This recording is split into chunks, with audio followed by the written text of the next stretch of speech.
大家好，今天是我们在日本的第14天。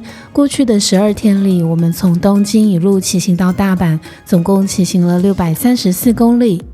昨天抵达大阪过后，我们稍作休息，决定在这里多待一天，好好感受这座城市。之后我们便搭火车回东京。今天在大阪的行程很简单，就是在大阪市内逛街、购物、放松一下。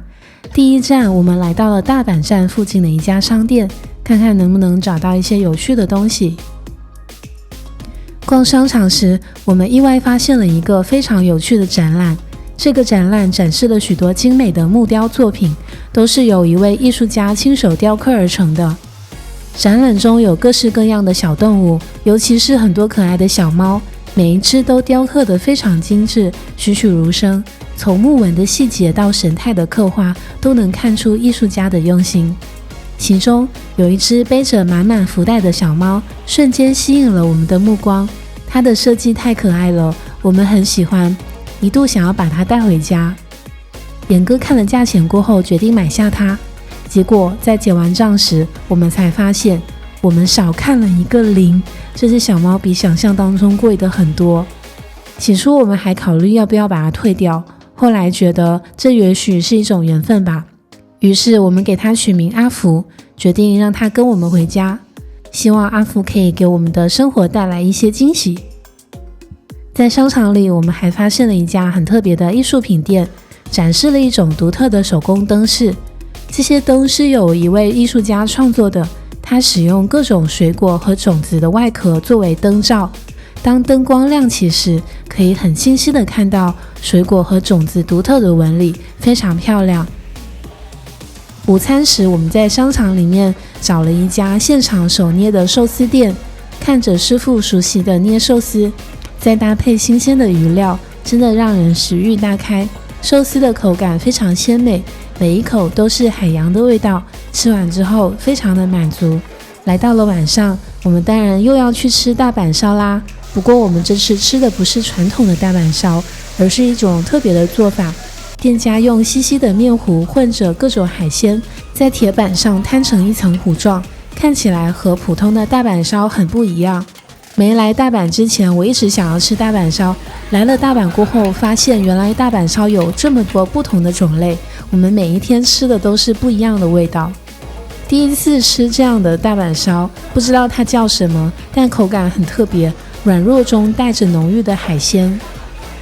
除了大阪烧，我们还点了一份炒面，也是当地人常吃的小店风味，味道意外的不错哦。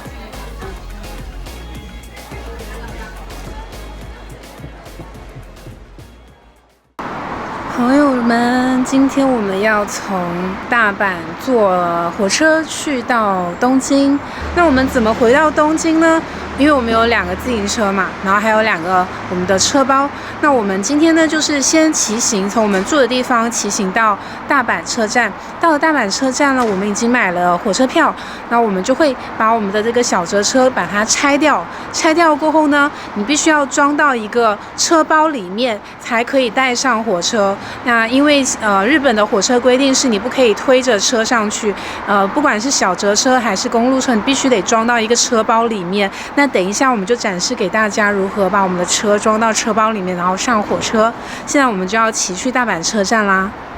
第2天一早，我们就收拾好行李，骑着车准备前往大阪站，搭乘新干线回东京。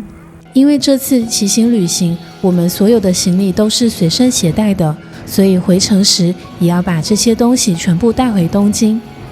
这个是我们在 Montbell 买的这个车包。之前我们买了2个车袋，所以呢，在坐新干线之前，需要先拆掉车轮，再把整辆车装进车袋里。先把这个脚撑给拿掉。OK， 先把前轮给拆掉。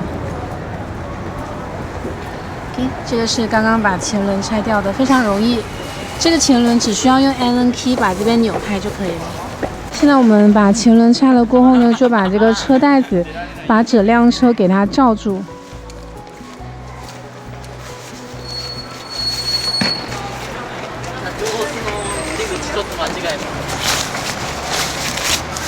把它罩住过后 ，OK， 它露出来了它的座位，这样，把这个地方给它扎紧。还有轮子放进去，把这个轮子放进去。这是绑轮子的，对，就把轮子给固定在车架上呗。是他提供的，挺好吧？买车票的时候，我们特意选择了可以放大件行李的座位。这种座位的票价和普通座位一样，但是必须提前网上预订，才能把行李放在每节车厢最后一排座位后面。于是我们俩就一人背着一个大大的车袋，拖着所有行李，像两只背着壳的乌龟一样走进了车站，画面真的非常搞笑。就这样，我们的行程来到了最后一段路程，坐新干线回东京。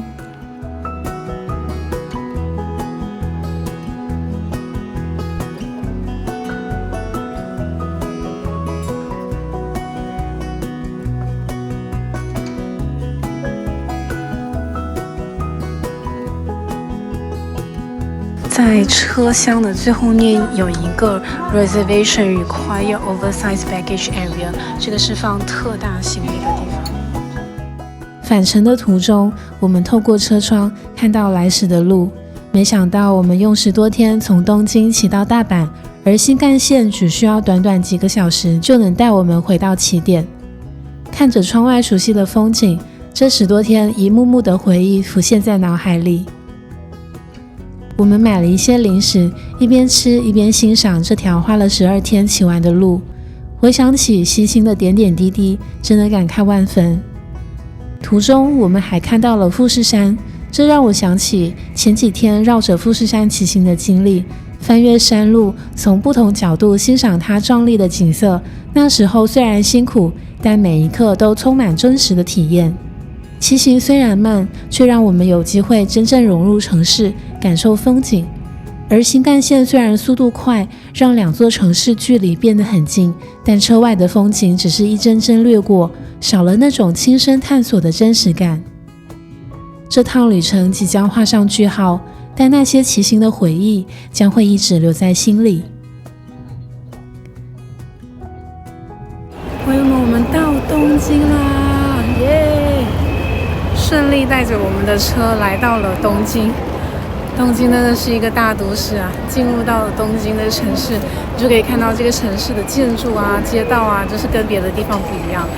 OK， 总之呢非常顺利。然后现在我们刚刚出了这个新干线的车站，我们要把我们的车呢车套给拿掉，然后把车重新组装起来，只要装个前轮就可以了，其实。